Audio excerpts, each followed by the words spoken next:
Services इसमें शामिल है, खुद से दे रहा है या किसी थर्ड पार्टी के थ्रू दे रहा है, तो वो भी परमानेंट एस्टेब्लिशमेंट कहलाएगी। तो वो भी परमानेंट एस्टेब्लिशमेंट उस नॉन रेजिडेंट की कहलाएगी अगर वो कोई सर्विसेज दे रहा है। अ person acting in Pakistan on behalf of the person, ये जो सारी लाइनें हैं ना ई पॉइंट, ये ई पॉइंट को किसी और तरीके से समझाना पड़ेगा आपको, ठहरे जरा।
कोई नॉन रेजिडेंट पर्सन है, ठीक है, वो ऑपरेट कर रहा है हमारे मुल्क में या पाकिस्तान के अंदर ऑपरेट कर रहा है थ्रू अ डिपेंडेबल एजेंट, किसी ऐसे एजेंट के थ्रू जो उसके ऊपर डिपेंड करता है, या ऑपरेट कर रहा है किसी ऐसे एजेंट के थ्रू जो उसके ऊपर डिपेंड नहीं करता बल्कि इंडिपेंडेंट है।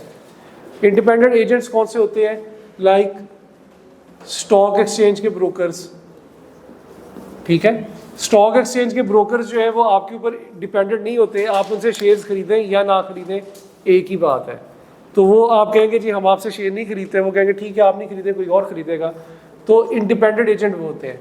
हमारा फोकस है डिपेंडेबल एजेंट्स पे। कोई नॉन रेजिडेंट पर्सन ऑपरेट कर रहा है एक डिपेंडेबल एजेंट के थ्रू, और डिपेंडेबल एजेंट का क्या काम है?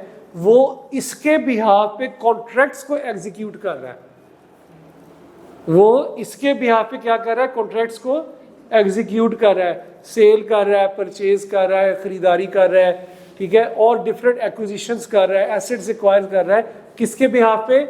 इसके बिहाफ पे, ठीक है, या वो इसके बिहाफ पे एक्ट कर रहा है, इसने इसको पावर दी हुई है कि तुम ये काम करो, या फिर इसने इसको पावर तो नहीं दी लेकिन हैबिचुअल है कि वो पावर खुद ब खुद एक्सरसाइज कर लेता। वो कहता है यार पहले भी मैंने कॉन्ट्रैक्ट किए थे अभी मैं ही कर लूंगा, पावर नहीं दी, but he is habitual of exercising the powers on his behalf, ठीक है। इसको अब इस तरह से पढ़े।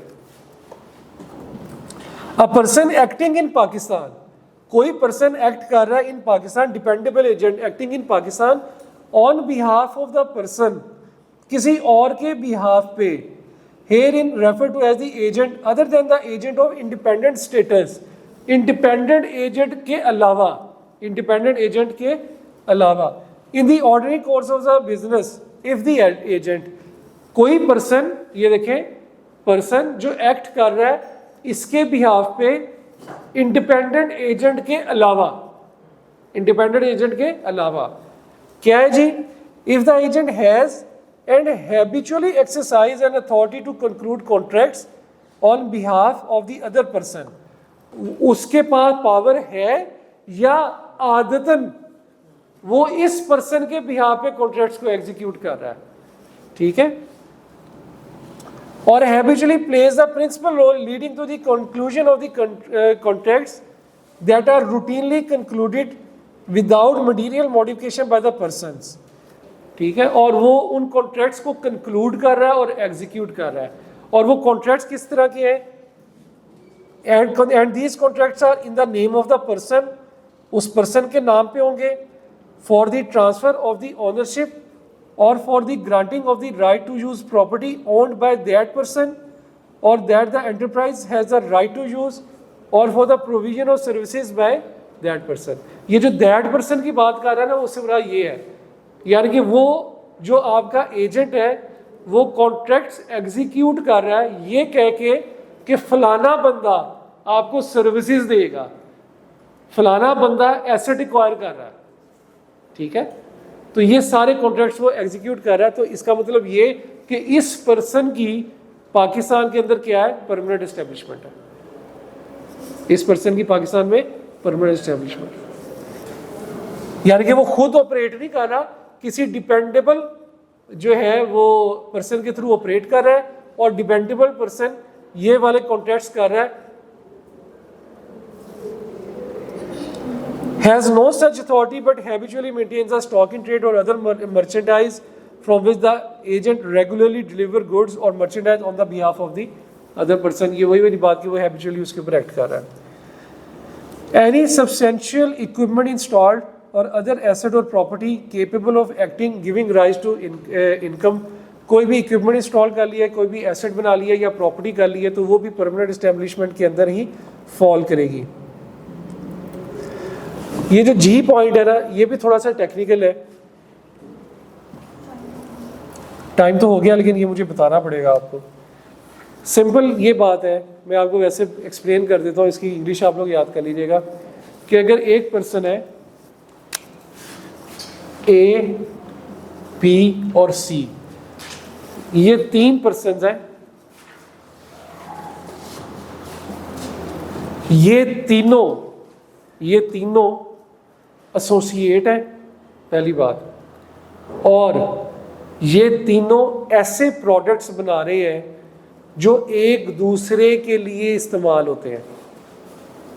ये तीनों एसोसिएट हैं और ऐसे प्रोडक्ट, ए का आउटपुट बी का इनपुट है, ठीक है, बी का आउटपुट सी का इनपुट है, तीनों एसोसिएट हैं और तीनों ऐसे प्रोडक्ट्स बना रहे हैं जो एक दूसरे के लिए कंपल्सरी है, एंसिलरी है, इस्तेमाल होते हैं, और तीनों की ब्रांचेस मुख्तलिफ शहरों में है या एक ही शहर में है, मुख्तलिफ शहरों में है या एक ही शहर में है, तो ये तीनों भी परमानेंट एस्टेब्लिशमेंट के लायक है, ठीक है।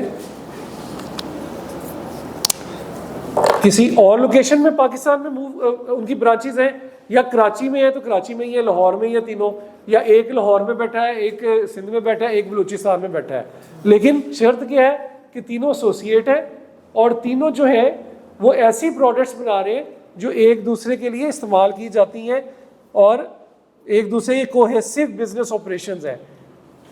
सबसे आखिरी लाइन देखें, कॉन्स्टिट्यूट कंप्लीमेंट्री फंक्शंस, ठीक है, एक दूसरे को जो कॉम्प्लीमेंट करती हैं, and are part of cohesive business operation, तो वो फिर ये भी परमानेंट एस्टेब्लिशमेंट ही कहलाएगी उस पर्सन में, ठीक है। इसके अंदर ये एजेंट वाली बात है, डिपेंडेबल एजेंट, हाँ ये वो पूछ सकता है कि डिपेंडेबल एजेंट क्या क्या कॉन्ट्रैक्ट्स कर सकता है, तो उसमें ये आपने ए बी सी जो लिखा है ये तीन बताने हैं कि ये काम कर सकता है। तो ये जो वर्डिंग है इसको थोड़ा सा क्रैम ही करना पड़ेगा। मकसद मेरा ये था कि मैं आपको एक दफ़ा समझा दूँ कि परमानेंट एस्टेब्लिशमेंट में होती क्या है। बाकी जो डेफिनेशंस में चैप्टर 17 की रह गई हैं उसको ज़रा काइंडली आप लोग देख लीजिएगा, वो इतनी कॉम्प्लिकेटेड नहीं है जितनी कि ये थी, ठीक है। ये वाली इनकम टैक्स की डेफिनेशन ज़्यादा कॉम्प्लिकेटेड है, जिस तरह आपने डिविडेंड की पढ़ी, रॉयल्टी की पढ़ी, इंडस्ट्रियल अंडरटेकिंग की पढ़ी और परमानेंट एस्टेब्लिशमेंट, ये चार ज़रा थोड़ी कॉम्प्लिकेटेड थी। और ठीक है सर।